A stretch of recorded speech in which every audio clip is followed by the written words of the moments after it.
อะระหังสัมมาสัมพุทโธภะคะวะวาพุทธังภะคะวันตังอภิวาเทมิกราบ พุทโธเมนาโถพระพุทธเจ้าเป็นที่พึ่งของเรา สวากขาโตภะคะวะตา ธัมโมธัมมังนัมมัสสามิกราบ ธัมโมเมนาโถพระธรรมเป็นที่พึ่งของเรา สุ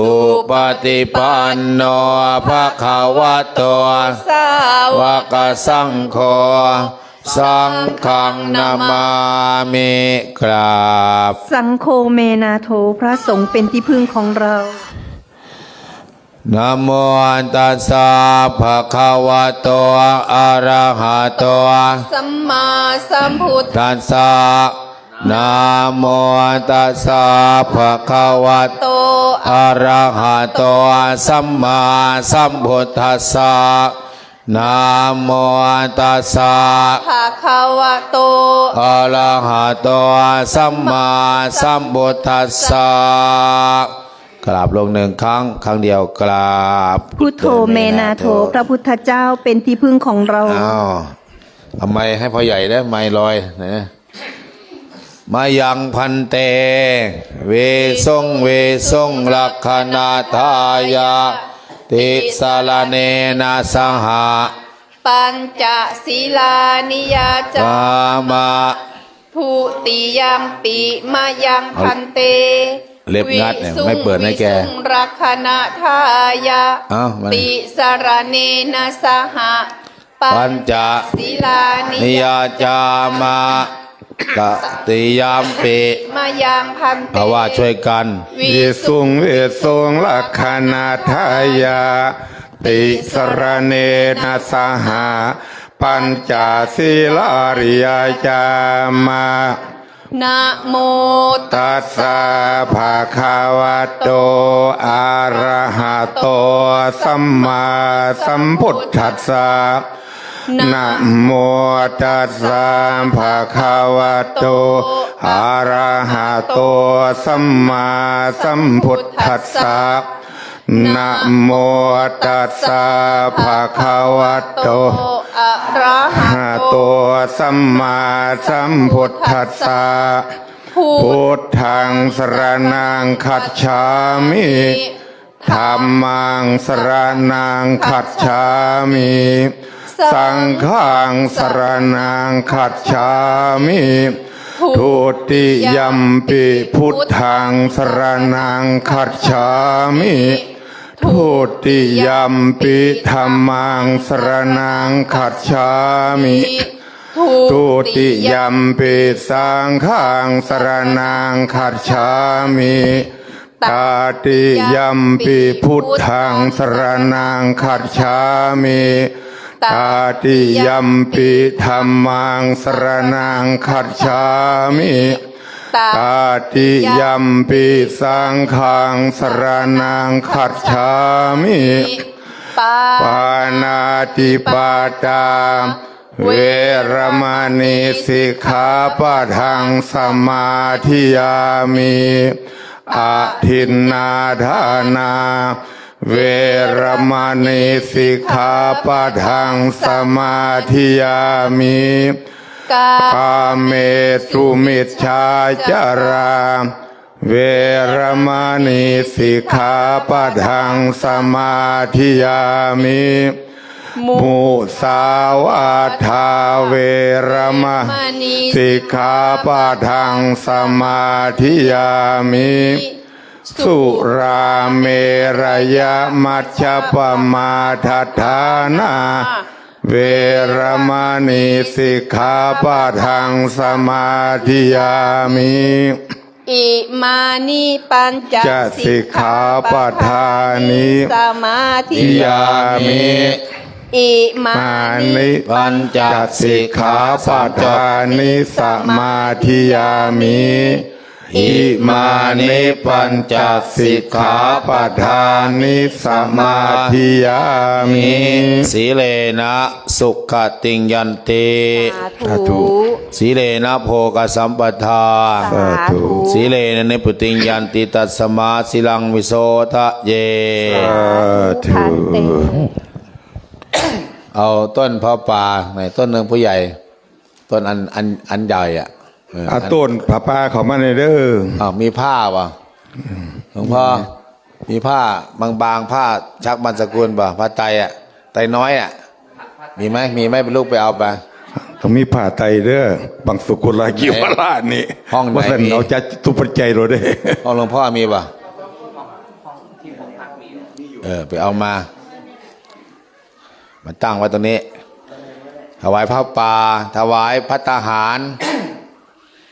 เนี่ยมีจักบาทก็ถวายไปเอามาตรงนี้เลยเนี่ยตรงนี้ตรงกลางๆเนี่ย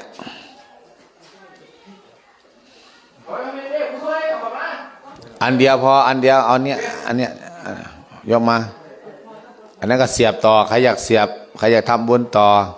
มาใกล้ๆเนี่ยมาใกล้ๆใกล้ๆตรงเนี้ยนี่ไปเอาผ้ามาเวลาผ้ามาอันนี้เอาไอ้สายสิญตรงนี้อยู่ไหนอะปลายมันอยู่ไหนอันน้อยอะใส่จานมาป่ะพานมาเอาพานนี้มาเดี๋ยวชักอันนี้จาหลวงตา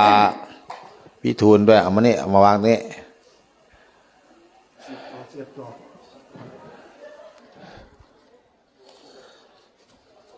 ต่อยอด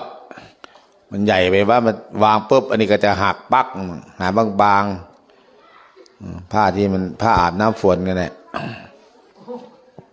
ถวายผ้าป่าก่อนหรือถวายปัตตาหารก่อน ถวายรวมกันถวาย3 อย่าง 4 อย่างรวมกันก็ได้นี่วางไว้นี่วางนี่ปกติมันต้องพาดอย่างเงี้ยมันพลาดไม่ได้นะเวลาหาต้องอย่างนี้ต้องหาบางๆผ้าพาดเอาวางงี้ก็ต่อกัน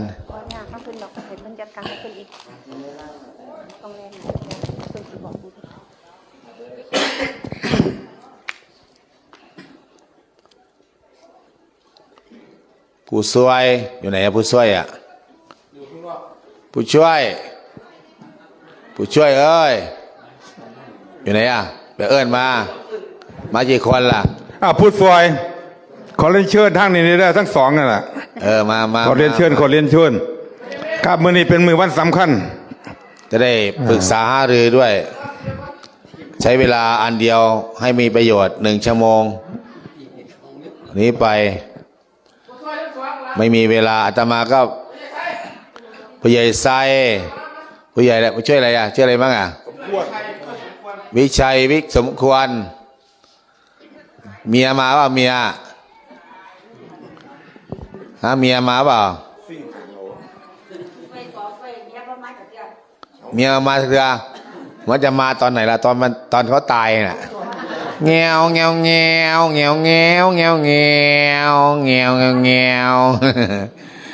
ไม่มีใครหรือจะเอาไว้บ้านเวลาตายอ่ะเผาที่บ้านป่ะแต่ผู้ช่วยแต่ก็นักร้องหมอลำอ่ะไปไหนไม่มาป่ะไม่เห็นมาเราติดภารกิจทั้งบ้านเนี่ยมันต้องวางเถอะมานี่มานั่งมาถวายน้ำกันผู้ช่วยวิชัยผู้ช่วยอะไรนะสมควรมานี่มาเนี่ยผู้ช่วยรุ่นนี้เนี่ยปาด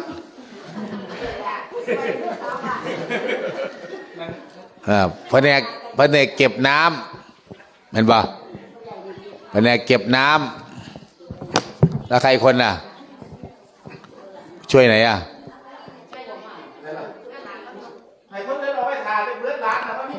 เอาหลานมาด้วยอุ้มหลานมาพร้อมเอาหลานมาละอุ้มมาเลย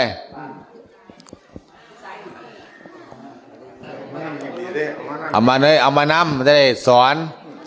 เดี๋ยวปีหน้าจะพาไปบวชเนนเพื่อจะเห็นมันก็เกิดไม่ดี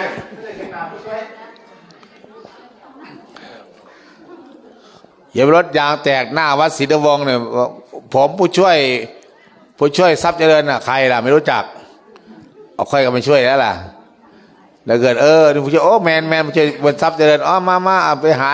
ช่างมาทำปะยางให้ผู้ช่วยแล้วยางแตกหน้าบวชสีทองเนี่ย ตั้งนะโม3จบเด้อผู้ช่วยเอาหลานมาดำมีลูกมีหลานเอามาไว้ในศาลาเนี่ยมันจะได้ลึ่งกับพระกับเจ้าเดี๋ยวก็เสร็จแล้วก็ถวายเสร็จแล้วก็นับทั้งหมดทั้งมวลติดหนี้เขา70,000ได้กี่บาทก็ว่ากันไปใครมีก็ยืมก่อนเอาไปโปะแล้วก็หาเงินสงกรานต์หาเงินเข้าพรรษาหาเงินกฐินจ่ายเพิ่นไปทานังทุกขังโลเกเป็นหนี้เป็นทุกข์ในโลกคนที่เราเป็นหนี้เขาเนี่ยเขาทุกข์กว่าเราเด้กูจะได้ไปนอกูจะได้ไปนอเนี่ยตั้งนะโม3จบถวายพระป่าถวายทานจะพาว่านะโมตัสสะภะคะวะโต อะระหะโตสัมมาสัมพุทธัสสะนะโมตัสสะภะคะวะโต อะระหะโตสัมมาสัมพุทธัสสะนะโมตัสสะภะคะวะโต อะระหะโตสัมมาสัมพุทธัสสะ อิมังก่อนอิมังสุปะ อิมังสุปะพยัญชนะสัมปันนังสาเรนังโภชนานังอุทธกังวรังพุทธัสสะปูเชมา เดี๋ยวอาตมาจะพาวาดโยมวาดตามเด้อเอตานิมะยังพันเต เอตานิมะยังพันเต มัตตกะวัตตานิ มัตตกะพัตตานิ สัปปริวารานิ สัปปริวารานิ ภิกขุสังคัสสะ ภิกขุสังคัสสะ โอโนจยามะ โอโนชยามะ สาธุโนพันเต สาธุโนพันเต ภิกขุสังโฆ ภิกขุสังโฆ เอตานิ เอตานิ มัตตกะวัตตานิ มัตตกะพัตตานิ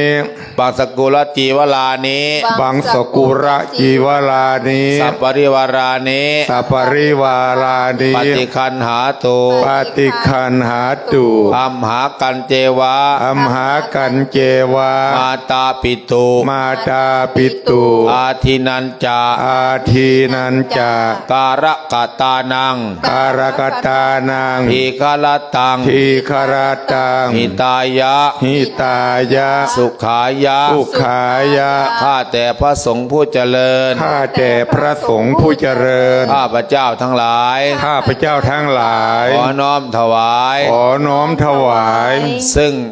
มัตตกะพัตตาหาร ซึ่งมัตตกะพัตตาหาร บางตระกูลจีวลัง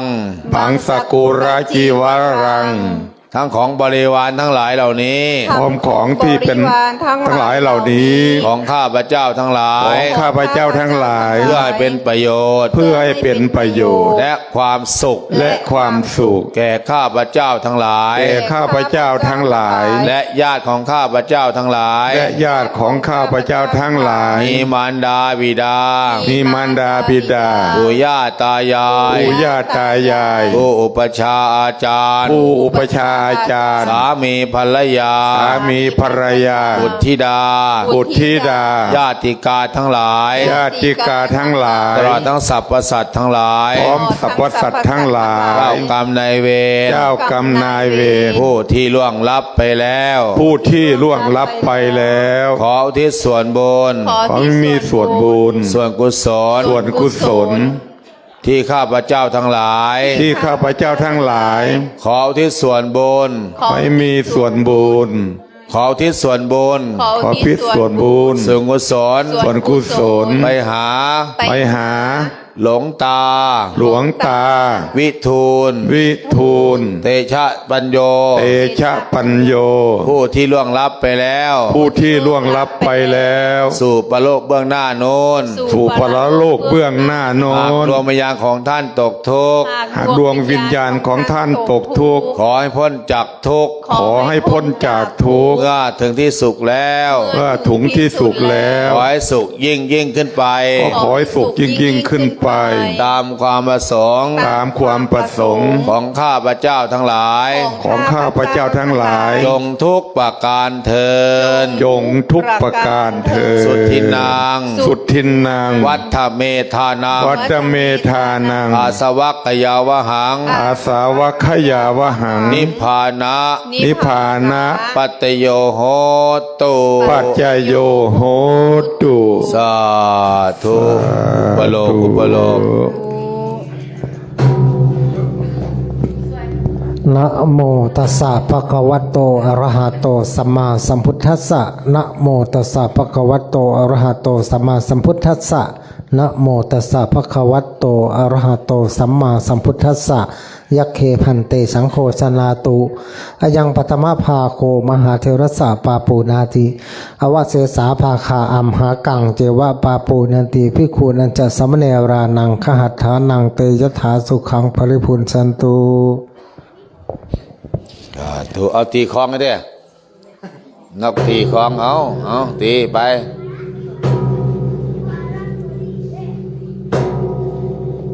ชักผ้าป่าเนี่ยชักผ้าป่าเนี่ยมันคลิปตลกเขาแล้วเขาออกคลิปติ๊กตอกบ้างโอ้ผมเด็ดยอดกระถิน3 ยอดติดคุก3 ปีเอ้ากระถินยังไม่ติดคุกอ่ะกระถินสามัคคี ต้นละ 3,000แล้วติดคุก3 ปี ตลกเล่นกันในติ๊กตอกนะ นะโมตัสสะภะคะวะโตอะระหะโตสัมมาสัมพุทธัสสะนะโมตัสสะภะคะวะโตอะระหะโตสัมมาสัมพุทธัสสะนะโมตัสสะภะคะวะโตอะระหะโตสัมมาสัมพุทธัสสะว่าพร้อมกันพระอิมังปุอะไร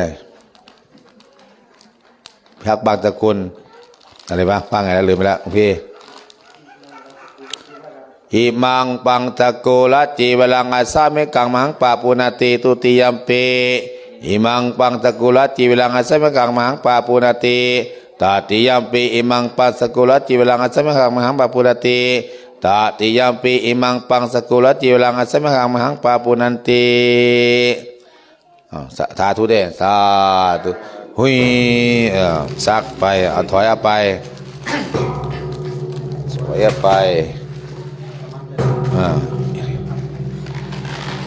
เอาตั้งไว้ก่อนปักรับประเคนไว้อย่าสามโมปาลบนิดนึงเดี๋ยวค่อยรับพรอันนี้ใครเอาอาหารมาใส่โต๊ะ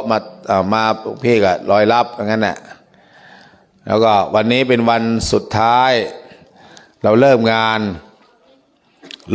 มาตั้งแต่วันที่9ที่10 11วันนี้11ท่านผู้ใหญ่บ้านมันก็โทรศัพท์ไปถามวันนั้นมันจะทำโบสถ์อาจจะแกคิดว่าเป็นหนี้นะทำหลังคาแล้วทำฝ้าแล้วเป็นหนี้อยู่ประมาณคือมันไม่พอดีอ่ะมันขาดเป็นแหว่งอยู่เพิ่งอะไรเอามาก่อนเอามาก่อนจนเต็มได้ป่ะเต็มแล้วก็เป็นหนี้รวมแล้วก็มัน70,000เท่าไหร่ผู้ใหญ่70,000 บาทท้วนยอมสาธุแล้วว่า7 บาทท้วนอ่ะ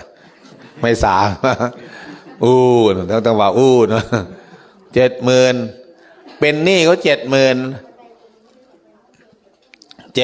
บาทแล้วก็ไปดูได้ยอมไปดูได้เพิ่นทำเสร็จแล้วก็ต้องไปดูถ่ายรูปแล้วก็ไปดูของจริงด้วยแล้วก็ตอนนี้เป็นหนี้อยู่70,000แล้วก็ตอนนี้อยากได้ประตูเป็นประตูกระจกเลื่อน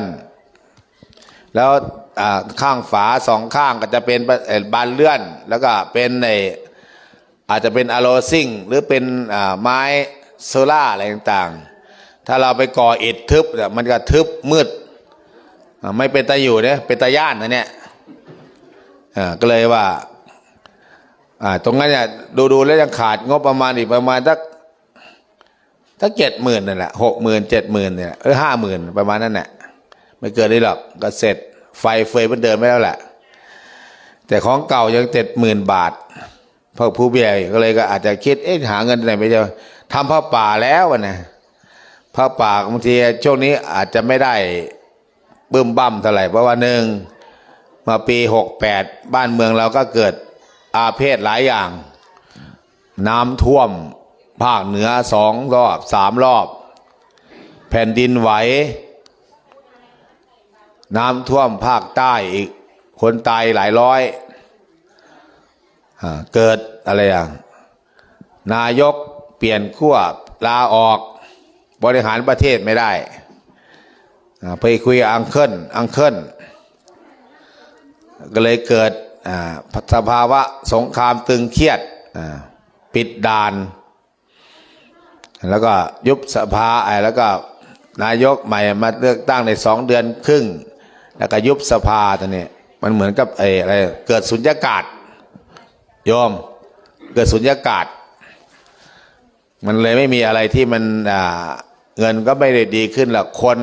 ทีนี้คนไทยหรือบ้านคนเราเนี่ยเงินไม่สะพัดเงินขาดไม้เงินขาดมือมันก็เลยทำพระบงพระป่าอาจจะไม่ดีเถอะโยมอย่าเพิ่งคุยกันฟังอาตมาก่อนปิดวาจาเงียบผู้ใดฟังเริ่มต้นไทม์ไลน์มาอย่างนี้เพื่อเลยก็ปรึกษาอาตมาโทรศัพท์ไปกิ้งว่าอาจารย์ผมจะทำว่าบ่าวันที่ไหนว่างดีอาตมาก็เลยบอกเล็งไว้วันที่ประมาณตั้งวันที่9 ที่ 10 11อาตมาน่าจะว่างอยู่นิดนึงจริงไม่ว่างเพราะช่วงเนี้ยตั้งแต่เริ่มธันวามกราอาตมาก็โปรโมทที่จะไปพระธาตุนาดูล3,600 คนที่จะหาคนไปเจอกันที่นั่นนัดพระนิมนต์พระหลายสายใช้โทรศัพท์โคกันหลายสายในฐานะอาตมาเป็นเจ้าภาพเป็นพี่ใหญ่เป็นคนจัดงานอาตมาพระครูดมกับอาจารย์พระครูอารามที่ยางตลาดกาฬสินธุ์แล้วก็ครูบาอาจารย์ฝ่ายเผยแผ่ทั่วประเทศไทยแล้วก็ฝ่ายวิทยุเลยไปขออนุญาตหลวงพ่อเจ้าหน้าอำเภอพระธาตุนาดูลก็จะขอจัดปฏิบัติธรรม2 วัน17 18อาตมาก็จะว่างช่วงนี้แหละเลยอาตมาก็ไม่ได้มาเดี๋ยวไปงานนั้นเดี๋ยวไปงานศพเดี๋ยวไปงานครูบาอาจารย์งานฉลองโบสถ์มาอะไรบ้างก็เลยไม่ได้เข้ามาดูเลยให้ผู้ใหญ่ทำไปเลยเด้อทำได้ทำไปก่อนผู้ใหญ่ก็เชื่อมั่นว่าผู้ใหญ่มันทำได้กับกลางตุงกลางเต็นท์ติดธงทิวแล้วก็อาจจะทำกับพระบ้างทำกับโยมบ้างแต่ไม่รู้ก็เลยถามพ่อใหญ่ว่าตอนที่ทำงานได้ประชุมเปล่าถ้าบอกไม่ได้ประชุมเนี่ยพลาดเนี่ยประชุมคือหมายความว่า80 หมู่บ้านต้องมาประชุมอย่างน้อยเกินกึ่งหนึ่งคือว่าต้อง60ขึ้นถึงจะเป็นมติที่ผ่านถ้าเกิด80มา40เนี่ย50เนี่ยฝ่ายไม่มาเท่าไหร่40หรือฝ่ายมาวัด30เนี่ยฝ่ายไม่มานี่เท่าไหร่อะไรบ้างกี่สิบ60 80ไม่มา50เนี่ยเหมือนเสียงน้อยนะถ้ายกมือนี่แพ้นะแพ้โหวตแพ้อะไรต่างทำอะไรก็ไม่ก้าวหน้าคือเหมือนบ้านไหนบางทีบางวัดเนี่ยพระเพิ่งดีนะพระเพิ่งมีศักยภาพหลวงพ่อหลวงตาเพิ่งอยากหลวงพ่อใหญ่ปีนี้เราจะทำบุญพระป่าทำบุญกฐินนะเราจะนิมนต์พระครูบาอาจารย์มาเทศน์ทั้ง3 รูปใครเห็นดีเห็นงามหรือใครจะคิดว่าจะมีหมอลำน้อยมาเล่นที่วัดงานกฐินให้ยกมือเด้อใครเห็นดีเห็นงามบ้างจะเอาพระประเทศกฐินปอดเหล้ากฐินอะไรต่างเห็นดีเห็นงามบ้างยกมือมีหลวงพ่อในวัด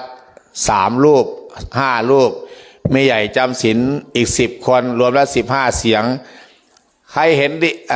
ยกมือพรึบอันนี้มนต์พระมาเทศได้15 เสียง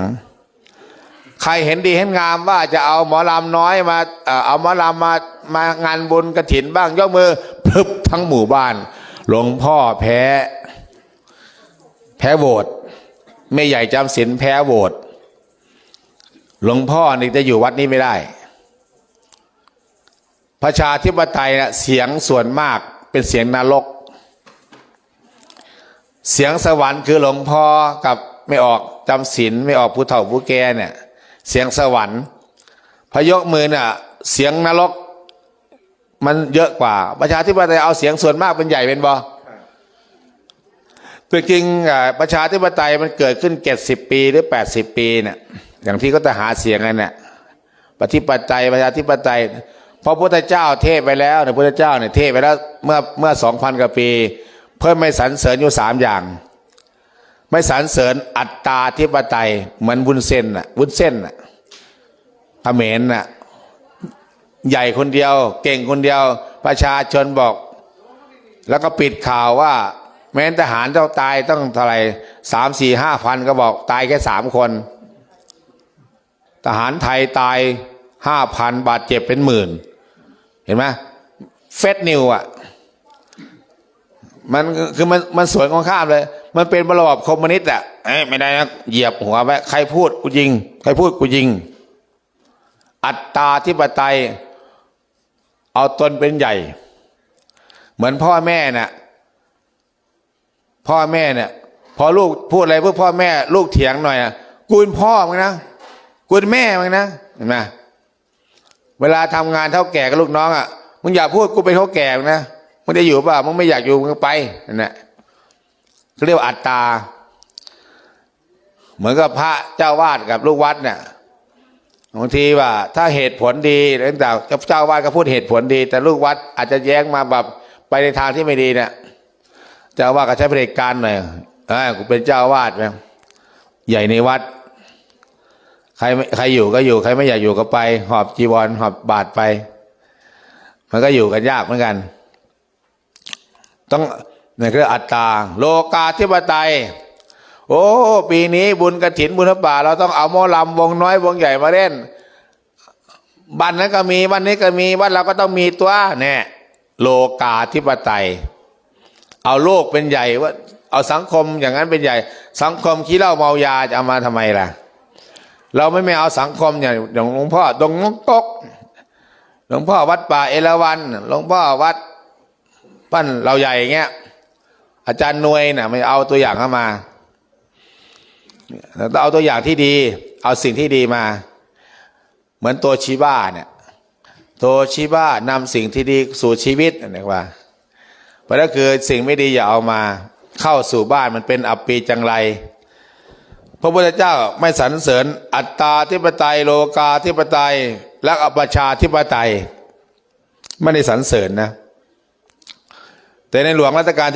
ที่7นะเพื่อนก็เลยให้ประชาชนมีสิทธิ์มีเสียงก็มีสิทธิ์มีเสียงก็เรียกร้องกันนะพอเรียกร้องเลยร้องมาบางคนก็ไม่เอาสถาบันซะแล้วไม่เอาทหารซะแล้วทหารมีไว้ทำไมสถาบันมีไว้ทำไมเห็นไหมยก3 นิ้ว4 นิ้วต่างๆล้มล้างสถาบันล้มล้างพระศาสนาบางทีก็เขียนว่าชาติศาสนาไม่มีพระมหากษัตริย์ก็มีได้ในเฟซในต่างๆเนี่ยเพราะฉะนั้นพวกเรายังเชื่อมันอย่างอาตมาเนี่ยเห็นไหมอาตมาเป็นคนรักชาติรักพระศาสนารักพระมหากษัตริย์อยู่กับสถาบันมหากษัตริย์ตั้งแต่รัชกาลที่9เกิดทันน่ะเพราะนั้นคือเราต้องชาติพระศาสนามหากษัตริย์อย่าทิ้ง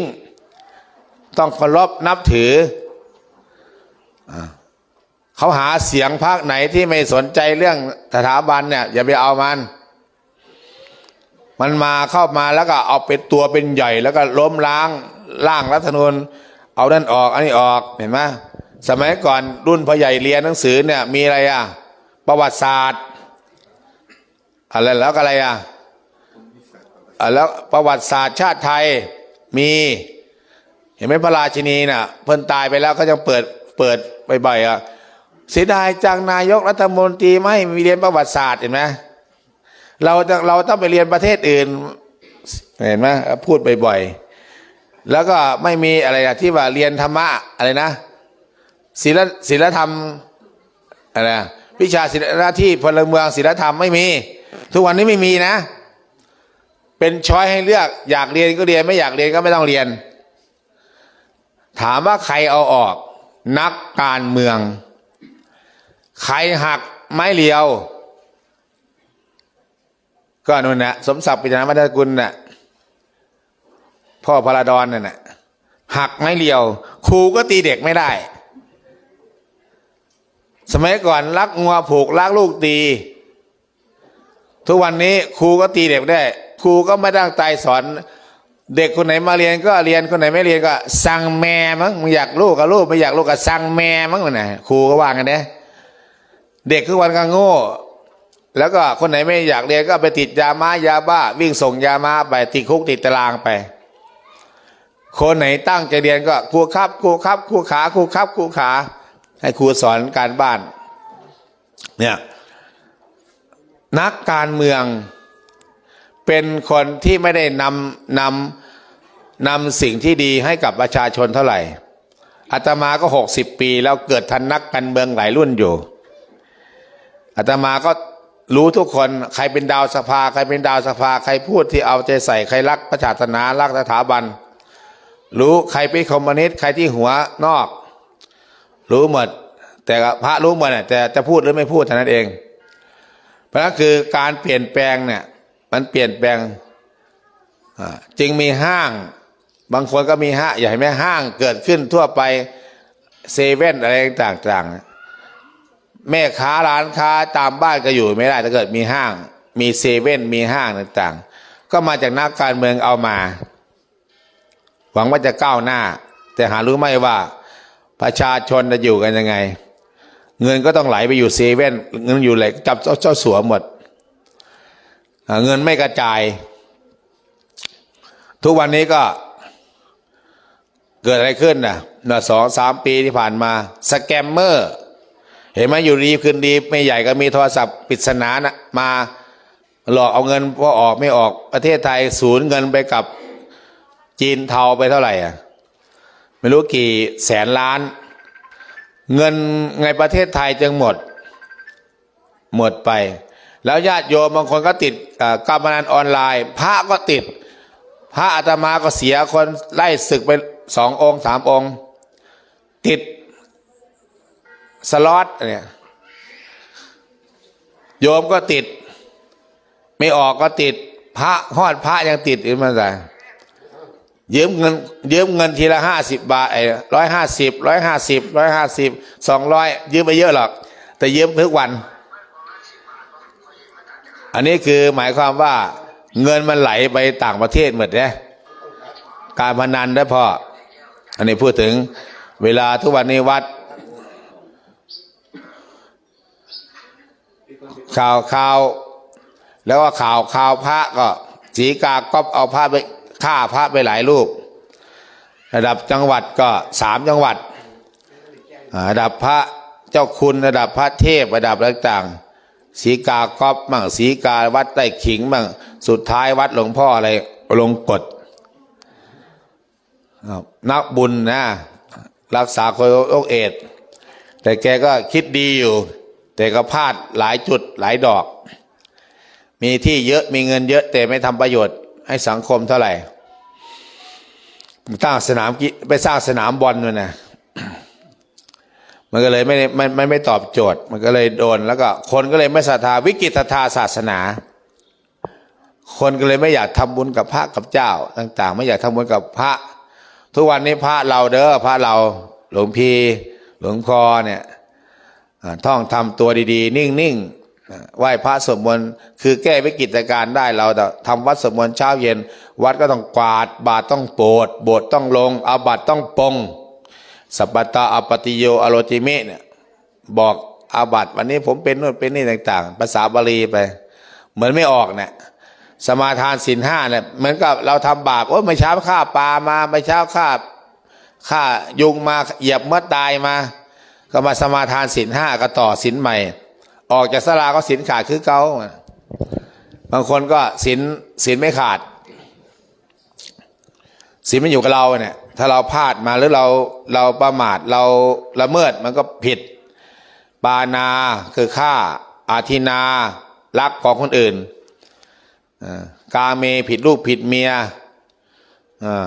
บางทีไปดู Facebook เห็นผู้สาวงามๆว่ากดหัวใจปิ้งเนี่ยถือว่าพ่อใหญ่นอกใจเมียไปได้ไปกดหัวใจคนอื่นเนี่ยเมียเห็นก็ตบเพี้ยเลยนะบ่ได้นะไม่ได้นะดูได้เฉยแต่ต้องดูผ่านอย่าไปกดหัวใจอย่ามันจะล็อกรูปแล้วก็จะอยู่ตรงนั้นเขาโฟร์ไฟล์น่ะเมียก็จับได้มันก็หรือว่าผัวไปจับโทรศัพท์เมียไปกดหัวใจให้ผู้บ่าวเงี้ยผัวก็ตบอีกอ่ะมึงนอกใจกูบอกทำไมไม่กดหัวใจกูทำงานเนี่ยผัวทำงานไลฟ์สดตัดอ้อยไปกดหาผู้บ่าวนั่นนักบอลนั่นนักทหารนั่นบ่ได้ยายดูได้อย่าไปกดซื้อ แล้วก็ฝากไว้พระเราก็ต้องฝากไว้นะเมื่อวิกฤตการณ์พระสงฆ์กู้สถานการณ์ยังไงให้คนกลับมาศรัทธาวัดวารามศาสนาวัดเป็นศูนย์รวมจิตใจวัดเป็นศูนย์กลางวัดจะดีมีหลักฐานเพราะบ้านช่วยวัดจะบ้านจะสวยเพราะวิวัดดัดนิสัยมันต้องเปลี่ยนกันช่วยกับอวยชัยคือเราวัด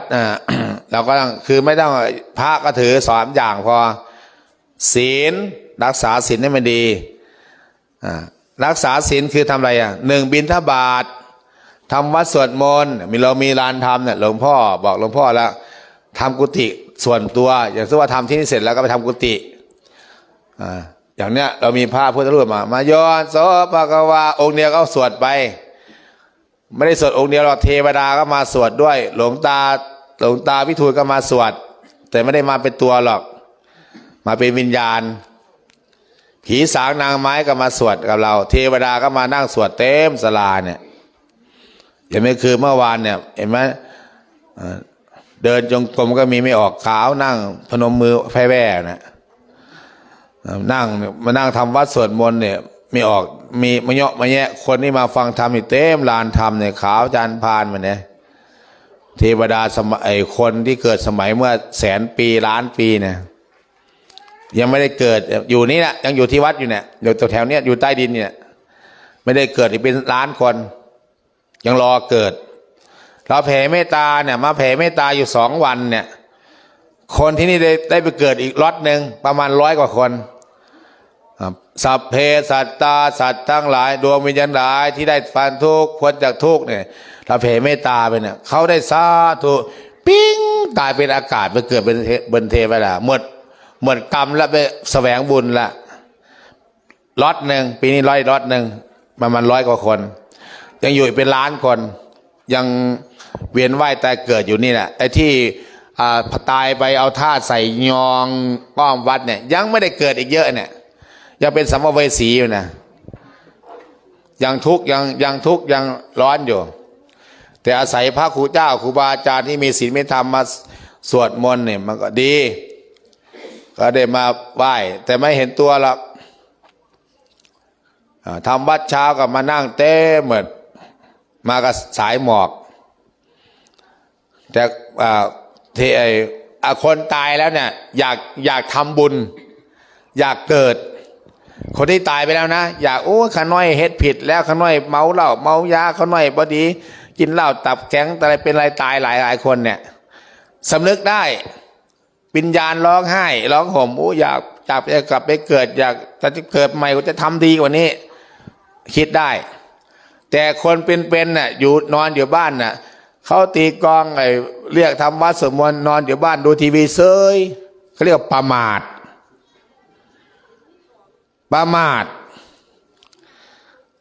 คนก็ประมาทตื่นมาก็ไปตัดอ้อยเลยประมาทวัดเรามีงานก็ไม่มาเนี่ยพ่อใหญ่เฮ็ดบุญ500นะเอาใช้แบบโทรศัพท์โอนเงินมาแต่ตัวไม่ได้มากราบพระไม่ได้ไหว้พระ ก็เรียกว่าใช้แบบใช้เงินบางอย่างใช้เงินได้พ่อแต่บางอย่างไม่ควรใช้เงินบางอย่างควรใช้คนเห็นปะเวลาไปงานศพเวลามีคนตายค่อยมาวางเด้อค่อยโอนเงินไปพอวางเด้อโอนเงินไปค่อยวางเด้อโอนเงินไป100พอวางโอนเงินไป100ปรากฏว่างานศพนั้นไม่มีคนหามเพราะไม่มีใครมาพระได้หามศพแต่ได้เงินหลายไหมได้เงินหลายอยู่เขาโอนมาเอาเงินมาแต่ตัวไม่มามึงบ่มาบ่มึงตายกูก็โอนเงินให้มึงคือเก่าเห็นไหมถามว่าดีไหมล่ะเงินมันใช้ได้เป็นบางอย่างแต่อาตมาต้องการคนหลวงพ่อมันมาแกพูดว่าค่อยต้องการคนเงินไม่ต้องการแต่ก็ใช้เงินก็คือว่าอยู่ละศรัทธาแรงกายแรงใจแรงศรัทธาสุดท้ายคือแรงอะไรแรงทรัพย์มาทีหลังเพราะนั้นคือพระพุทธเจ้าสรรเสริญอะไรหนึ่งไม่สรรเสริญอัตตาธิปไตยอัตตนเป็นใหญ่โลกาธิปไตยประชาธิปไตยเสียงส่วนมากเป็นใหญ่ที่ไปเปลี่ยนแปลงบ้านเมืองที่ไม่ดีพระเจ้าไม่สรรเสริญพระเจ้าสรรเสริญอะไรตาผู้ใหญ่สรรเสริญสรรเสริญอะไรธรรมาธิปไตยเห็นไหมธิปไตยมี4อย่างนะพอใหญ่จำไว้เด้ออัตตาธิปไตยอัตตาธิปไตยโลกาธิปไตยเอาโลกเป็นใหญ่เขามีอะไรก็อยากมีเหมือนเขาบางทีอย่างที่มีก็ไม่ดีแล้วก็อะไรประชาธิปไตยเสียงนรกเป็นใหญ่เสียงส่วนมากเห็นไหมยกมือหลวงพ่อแพ้ใครจะเอาพระมาเทศบ้างยกมือมี15เสียง20เสียงใครจะเอาหมอลำบ้างพรึบทั้งหมู่บ้านแพ้เด็กน้อยก็ยกประชาธิปไตยห้ามใช้กับวัดกับโรงเรียนเด้อถ้าใช้โรงเรียนเนี่ยพอแพ้เด็กเด้อแพ้เด็กกับแพ้ครูนะห้ามใช้ประชาธิปไตยห้ามใช้ในโรงเรียนแล้วก็ห้ามใช้กับวัดหลบพระจะแพ้เพราะพระนี่หนึ่งไม่ให้กินเหล้าไม่ให้ฆ่าสัตว์ไม่ให้อะไรต่างมันสวนทางกับทางโลกทางโลกมันต้องฆ่าหมูฆ่างัวฆ่าควายงานศพต้องเอาเหล้ามากินต้องเล่นการพนันเนี่ยมันสวนทางกันถามว่ามันดีไหมมันหายนะเกิดขึ้นมันเป็นทางเสื่อมแล้วก็ทางพระเนี่ยเขาจะห้ามคือตั้งมั่นในศีลธรรมฝากไว้ได้โยมนะประชาในวัดให้ใช้อะไรโยมธรรมาธิปไตยเอาความถูกต้องถูกใจเป็นหลักจึงบอกว่าเวลาวัดเนี่ยผู้ใหญ่บ้านบริหารน่ะเวลามีงานต้องจัดประชุมแล้วต้องโปร่งใสตรวจสอบได้พระก็คือตอนนี้วิกฤตการณ์พระกู้ยังไงหลวงพ่อก็ต้องกู้1ทำวัดสวดมนต์ทุกวันละ5 นาที10เหมือนศาสนาอิสลามศาสนามิสลิมเขาไหว้พระวันละ5 รอบเนี่ยเช้าสายบ่ายเย็นกลางคืนเขาทำจริงๆนะแล้ววันศุกร์ผู้ชายต้องไปละหมาดที่สุเหร่าผู้หญิงก็ต้องอยู่บ้านละหมาด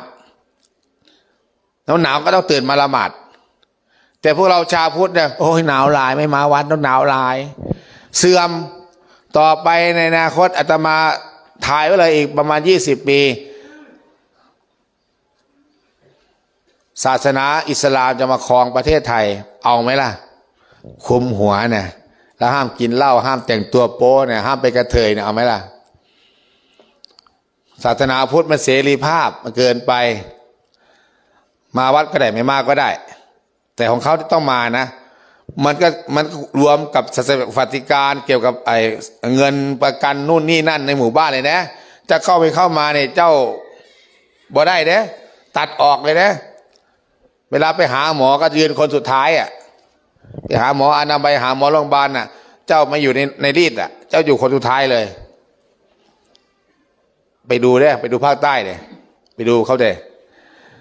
เพราะนั้นคือถ้าเราไม่เข้มแข็งอันนั้นจะแทรกเข้ามาถ้าเราเข้มแข็งอันนั้นแทรกไม่ได้หรอกเพราะนั้นคือในวัด ต้องใช้ธรรมาธิปไตยเอาความถูกต้องเป็นหลักถูกศีลห้าพระเราก็ต้องกู้หนึ่งวัดก็ต้องกวาดบาตรต้องโปรดโบสถ์ต้องลงอาบัติต้องปรงทำวัดสมวันเช้าเย็นรักษาแค่ใด3 อย่างพอศีลสมาธิปัญญาพระ3 อย่างให้โยมรักษา3 อย่างเหมือนกันโยมรักษาอะไรทานศีลภาวนา3 อย่างมันก็จะดีขึ้นแก้วิกฤตการณ์ได้มันก็เลื่อมใสพระเราก็ต้องทำให้โยมเลื่อมใสทำบุญแล้วรู้สึกว่าดีขึ้นเจริญขึ้นเขาจึงไม่โยมเขาจึงไม่ไปที่อื่นมันจะอยู่ที่นี่แหละศักยภาพบ้านเราก็ดีอยู่ เพราะนั้นคือทำต่อไปผู้ใหญ่เดี๋ยวจะมีเวลาว่างต้องนัดประชุมเหมือนเปลี่ยนกรรมการตั้งคณะกรรมการตั้งให้มันดีขึ้นไม่ใช่ตั้งมันไม่แย่ลงบริหารจัดการเวลามีงานมีคนเขียนหนังสือแล้วก็พูดไม่เนี่ยเป็นอาตมาก็ฝึกให้ได้แล้วก็มีความซื่อสัตย์เรื่องเงินเรื่องทองต้องมีความซื่อสัตย์โปร่งใสบัญชีต้องทำประมาณสัก2 เล่มหรือ3 เล่มให้มันตรงกันเรียกว่าไว้วัดเล่มหนึ่งพ่อใหญ่ก็มาตรวจวันนี้มีบุญพระป่าสมมติว่ามีบุญพระป่าวันนี้สมมติว่าพ่อใหญ่ตั้งไว้ต้องหาเงินได้70,000วันนี้หาเงินได้10,000เดียวเนี่ยเอาเหลือ60,000ซื้อกับข้าวไปเท่านั้นถวายพระไปเท่านี้เนี่ยหมดไปแล้วเหลือเท่าไหร่มันก็ต้องเหลือรับเท่าไหร่เหลือเท่าไหร่ก็ต้องเป๊ะสร้างความเชื่อมั่นให้กับองค์กรคนก็จะหลั่งไหลกันมาทำบุญบางทีเราประกาศทำบุญเนี่ยคนก็อยากจะทำตั้ง1,000เอาแค่100 เดียวก็พอไม่เชื่อมั่นคณะกรรมการเนี่ยมันก็ไม่แล้วอย่างวัดศรีนวงศ์เนี่ยผู้ใหญ่บ้านทั้ง2 หมู่ไม่ได้จับเงินแม้แต่บาทเดียวไม่ได้บายเงินไม่ได้มานับตังค์ด้วยนู่นเจ้าไปทำอาหารเจ้าไปนู่นไปก็เอาคนที่ว่าคนไหนที่มีศีล5ซื่อสัตย์อย่างอาตมาก็เอาตานอมเปิดบัญชีเพราะแกมีแต่ให้ไม่มีเอาแล้วก็คนแล้วไอ้คนเก่าก็ออกไปแล้วเขาก็เลยแบบเขาลาออกก็หาคนใหม่บางทีก็เอาคนข้างนอกคนหมู่บ้านอื่นเนี่ยแต่รู้สึกว่าเขามีศีลมีธรรมมีสตุ้งสตังก็มาบริหารนับเงินจับเงินเอาเงินไปฝากธนาคารไปจ่ายโน่นจ่ายนี่แทนอาตมาก็รับเซ็นรับรู้พอได้มาก็อันนี้เราจ่ายไปเท่านี้จ่ายนี่ไปเท่านี้จ่ายนี่รับรู้รับทราบอันนั้นนะมีบัญชีตรวจสอบได้นี่เงินมีเท่าไหร่ก็จะ ผู้ใหญ่บ้านปุ๋มผู้ใหญ่ผู้ช่วยหน่อยไม่ได้มีอบายเลยเพราะ1ก็คือว่างานเจ้าของก็เยอะอยู่แล้วแหละแต่คือรับรู้ด้วยกันหาเงินด้วยกันแต่คือเราไว้วางใจคนอื่นมาบริหารเราก็มีงานเรื่องอื่นต้องทำบางบ้านเนี่ยอย่างเนี้ยผู้ใหญ่จะหนักเลยผู้ใหญ่นึ่งข้าวผู้ใหญ่หาเงินผู้ใหญ่เนี่ยมันก็ไม่ไหวเด้อาตมาก็เลยว่าแม้แต่วัดอาตมาเนี่ยเป็นเจ้าวาดยังมีผู้ช่วยเจ้าวาดอย่างหลวงพี่มังกรแผนกก่อสร้างตัดต้นไม้ออกเด็กอะไรไปจัดการดูแลนั่นสั่งดูแลน้ำองค์หนึ่งคนตายงานศพเอาโลงเป่าหาสวดพระองค์นี้ดร.เจนอาตมาก็อยู่ลอยเป็นไงใครตายสวดวันไหนเผาวันไหนอาตมาก็ถามลูกน้องอาตมาไม่ต้องมาหายิงตรงกันมาโน่นไปโน่นอาจารย์ยืมเสือจับไปหารองอาจารย์ยืมไปสลุงสแลมหน่อยยืมเสือศาสตร์ต้นไม้เหล็กไปหาองค์นี้ถ้าอยู่นั่นแหละเอาไปหาไม่ชีนี่อย่ามาหาอาตมาหายคือมันมีหน้าที่อยู่แล้วยกเว้นใครไม่รู้ทำไม่ได้อาตมาถึงจะออกโรงเองอย่างประสานงานอย่างส่งหนังสือเนี่ยอย่างไปส่งหนังสือหาเจ้าหานายอำเภอหาตำรวจหาอะไรต่างๆเนี่ยบางทีลูกน้องไม่กล้าไปให้ผู้ใหญ่บ้านไปส่งกับบางทีไม่ส่งก็เอามาใส่เกะทิ้งไว้เฉยทำไมงานนี้คนนี้ไม่มาว่าคนนี้ไม่มาไปถามยอมได้รับหนังสือบอกไม่ได้รับหนังสือแสดงว่าผู้ใหญ่ไม่ไปส่งนี่ว่า ไม่กล้าไปส่งไม่กล้าคุยกับนายเวลาคุยกับนายเอามือกุมหำเงี้ยอาตมาฮัลโหลทนายอำเภอมีงานเนี่ยว่างว่าอาตมาเนี่ยไปไหนล่ะอำเภอเจ้าของมีงานเนี่ยอำเภออื่นเอาไว้ก่อนอาตมาสั่งเลยนะอย่างผู้ใหญ่บ้านจะไปไหนนะไปเผาศพใครล่ะบ้านนู้น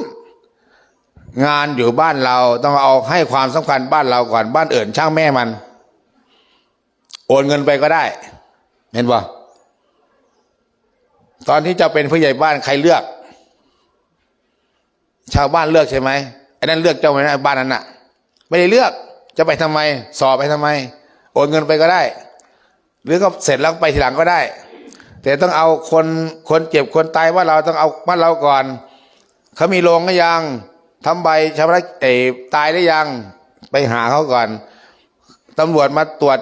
คนตายหรือยังเห็นป่ะเอาใจใส่ตรงนี้ก่อนเรื่องอื่นเอาไว้ที่หลังเป็นคนละหมู่บ้านอย่างผู้ใหญ่บ้านในหมู่ไหนหมู่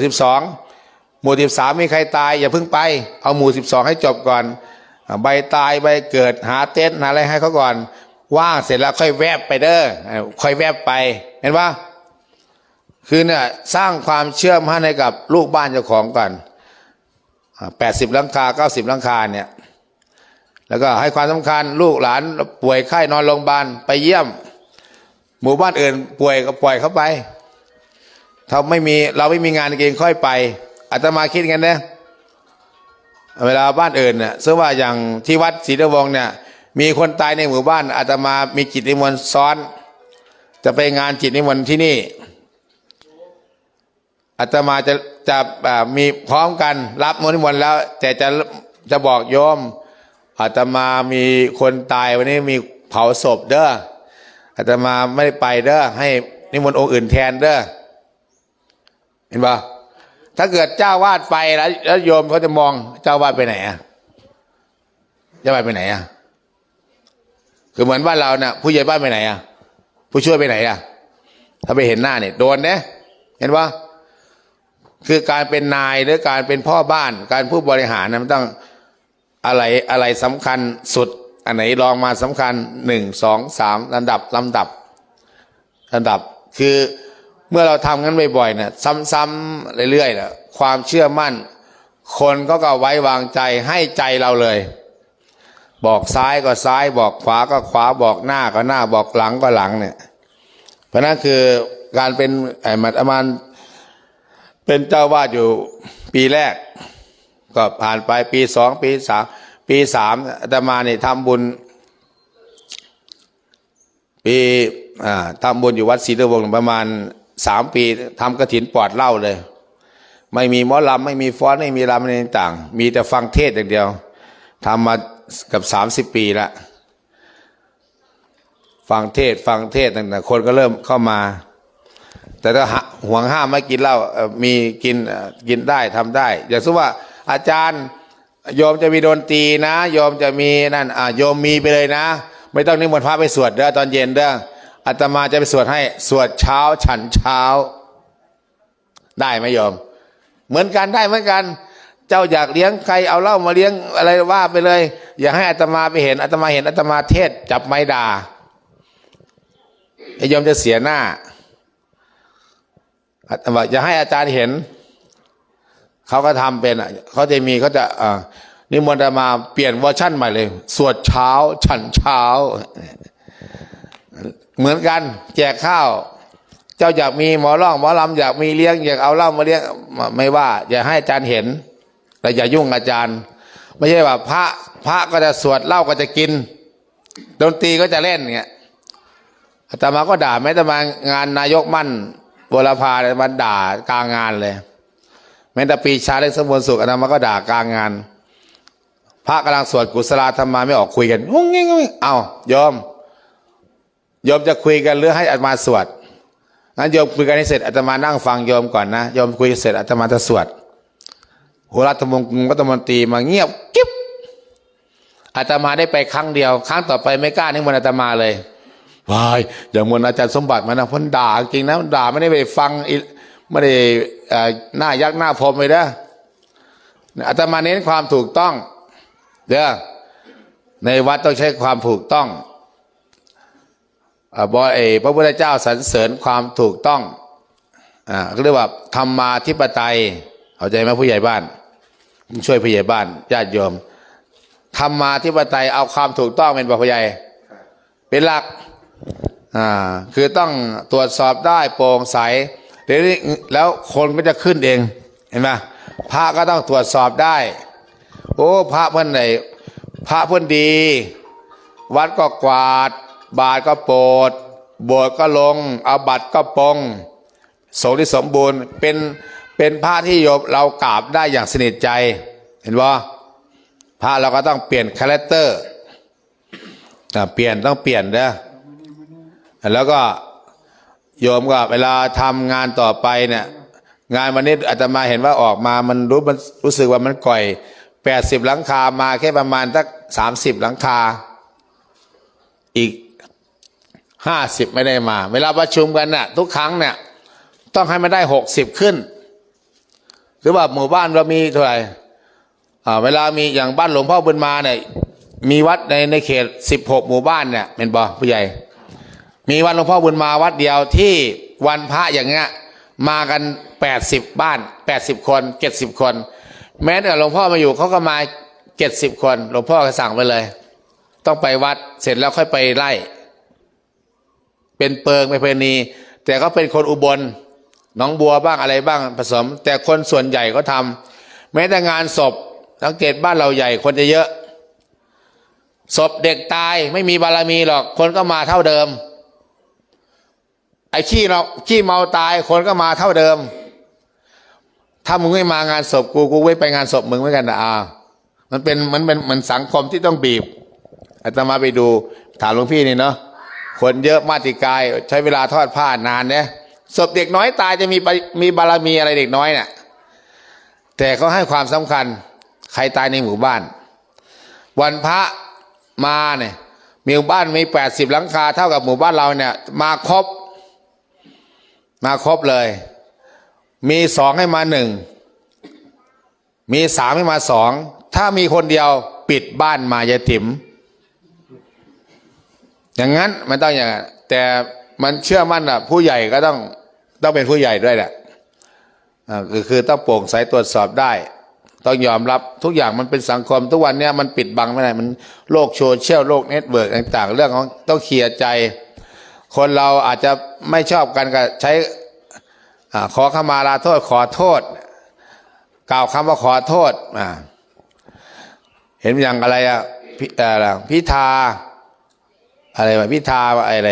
พรรคก็ประชาชนเนาะทหารไว้ทำไมเห็นออกมาเพจนะออกมาขอโทษทหารแต่ช้าไปแล้ว มาขอโทษทำไมยามนี้คำพูดเราเนี่ยมันต้องนั่น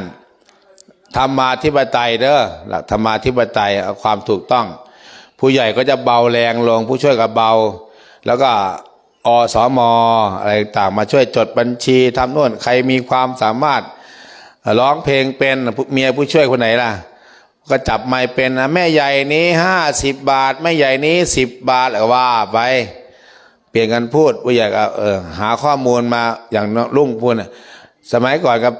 พูดในเก่งอาตมาก็สอนแบบด่าพร้อมนะคือไม่พัฒนาก็ต้องให้พัฒนาอ่านหนังสือเยอะอ่านเยอะมันก็คล่องเอง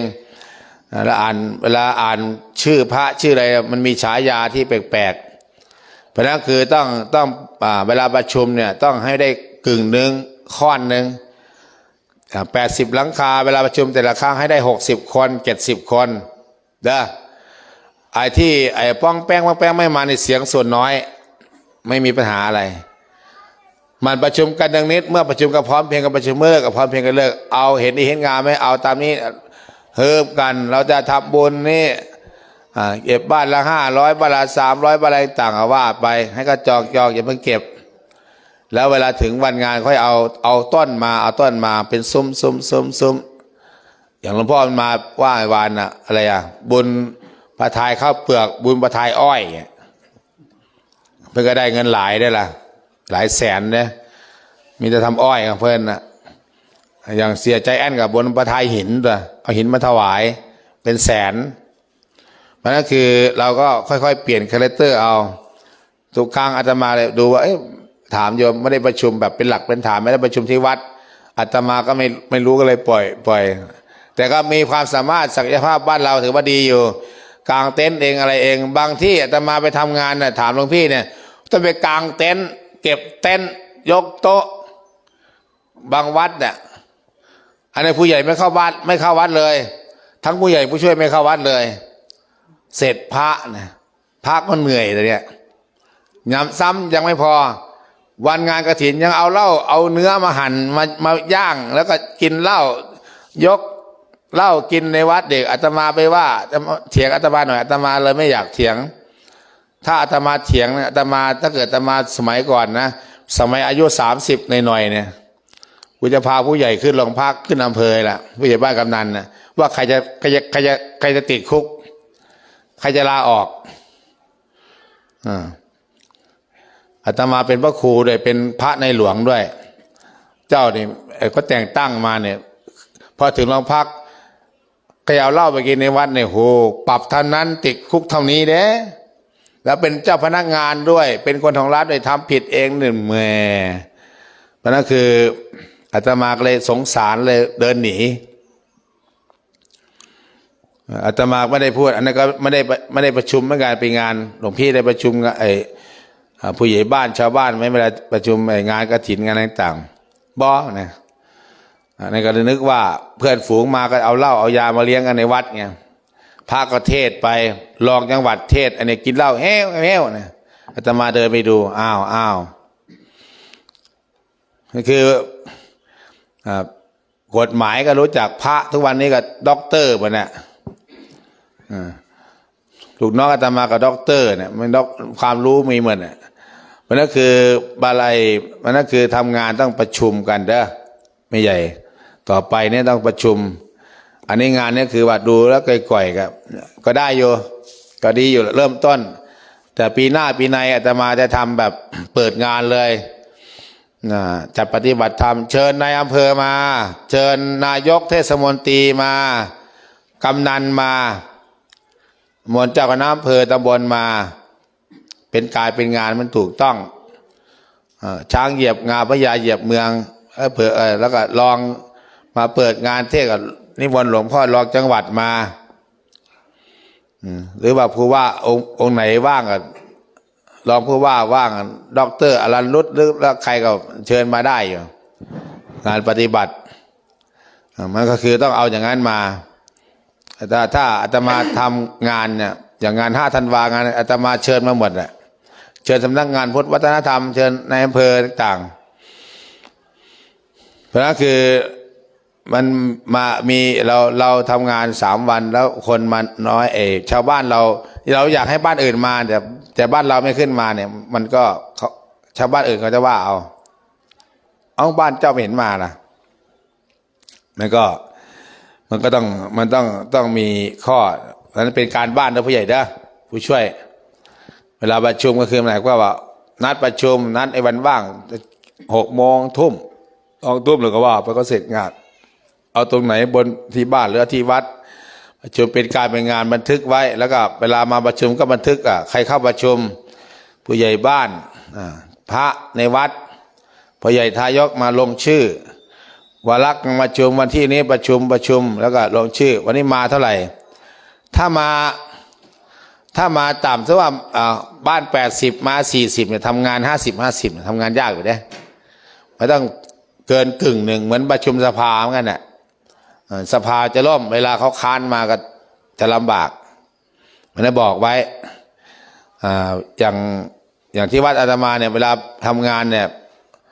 เฉพาะอาตมาคัดเอาคนที่มาเผาที่นี่นะ1เอาตายแล้วเผาที่อื่นไม่คิดนะอยู่บ้านนี้ก็จริงอยู่แต่ใครที่มาวัดศรีดวงตายแล้วเผาวัดนี้กระดูกอยู่ที่นี่มาแต่กระดูกที่วัดอื่นไม่ต้องมายุ่งตายเผาอื่นไม่ต้องมายุ่งแต่คุณอยู่ในหมู่บ้านนี้มายุ่งไม่ให้มายุ่งไม่เชิญเอาเฉพาะคนที่มานี่แล้วก็ประชุมกันเอาตามนี้ เนี่ย80-90เห็นดีเห็นงามหมดคือไม่บอกซ้ายก็ซ้ายบอกขวาก็ขวาบอกเอาก็เอาบอกไม่เอาก็ไม่เอาคือต้องพร้อมกันคือสามัคคีสุขาสังคสะสามัคคีความพร้อมเพรียงของหมู่คณะประโยชน์สุขความสุขไหมอย่างผู้ใหญ่บ้านโอ้อยากเห็นวัดบ้านเราเนี่ยดีเหมือนวัดนั้นวันนี้สะอาดสว่างรุ่งเรืองเปรียบเดียวประทีปเนี่ยผู้ใหญ่คิดคนเดียวไม่ได้หรอกมันต้ององค์คาพยพเห็นบอกพ่อใหญ่ชาวบ้านทั้งคนหัวดำหัวขาวหัวหนุ่มแม้แต่เด็กน้อยเนี่ยเด็กน้อยอายุ12 ปีเด็กป.6 เขาก็ต้องมีส่วนร่วมกับเราเด็กวันนี้คือผู้ใหญ่ในวันหน้าผู้ใหญ่ในวันนี้คือผีในวันหน้าก็ต้องมีคนที่มาทำงานต่อไม้ต่อมือเรามันจะมีพลังอย่างหนึ่งผู้ใหญ่เราจะมีความสุขถ้าเราทำแบกคนเดียวทั้งหุงข้าวทั้งวิ่งนั่นวิ่งนี่เนี่ยเมื่อยนะเวลาส่งหนังสือเนี่ยส่งหนังสืออาจจะเราวิ่งได้หรือบางอย่างเนี่ยให้แม่บ้านหรืออสม.ไปซ้ายไปขวาไปส่งหนังสือเนี่ยเจ้ารับผิดชอบไปแล้วก็มีลายเซ็นว่าเซ็นรับเวลาส่งหนังสือต้องเซ็นรับไปนะเหมือนเราที่จะได้โครงการสิ่งใดต้องให้เขาเซ็นรับถ้าไปวางให้เฉยเนี่ยไม่ได้เรื่องอาตมาทำงานมาหลาย10 ปีที่วัดศรีนวงศ์เนี่ยบางทำไมคนเนี่ยมาอาตมาต้องโทรไปถามนายกโทรไปถามนายอำเภอได้รับหนังสือไหมไม่ได้ไม่รู้แสดงว่าปลัดไม่ถึงนี่ว่าอาตมาต้องลุยเองไฟฟ้าประปาอะไรต่างต้องลุยเองหรือว่าพระก็ต้องไปกราบเองบางทีให้ลูกน้องไปลูกศิษย์ไปก็นั่งงอยคือกลัวพระผู้ใหญ่เพราะนั้นคือต้องเปลี่ยนเราหมู่บ้านเราเนี่ยต้องเหมือนกับมีน้อยก็คือว่าเราก็ตั้งคณะกรรมการหลายๆฝ่ายอย่างวัดเนี่ยต้องมีกรรมการแผนกรักษาความสะอาดแผนกแม่ครัวแผนกเฮรัญญิกจดชื่อจดเสียงแผนกการเงินแผนกการเงินแผนกการก่อสร้างคมนาคมไปซื้อของแผนกดูแลพระต้อนรับพระศาสนพิธีอย่างพ่อใหญ่น่ะดูเรื่องต่างๆคือแบ่งหน้าที่กันไปแต่จริงๆก็รวมกันเนี่ยแต่เวลามีงานแยกกันทำแยกกันตีเหมือนทหารกองหน้ากองหลังกองซ้ายตีตลบหลังมันถึงชนะศัตรูได้ถ้าทำงานคนเดียวเหนื่อยแล้วก็เราพลาดมาก็โดนว่าศรัทธามันก็ไม่เกิดพระเราก็ต้องเป็นพี่เลี้ยงเป็นกำลังใจดูแลเรื่องวัดเรื่องงานศรัทธาเนี่ยมันยากในณปีนี้พศนี้เพราะนั้นก็อาตมาก็เวลาทำก็ทำเต็มที่สุดตัวเหมือนสวดมนต์กับสวดสุดเสียงเนี่ยสุดตัววันนี้ก็ทำเพื่อป่าจะได้เท่าไหร่ก็ถือว่าเป็นบท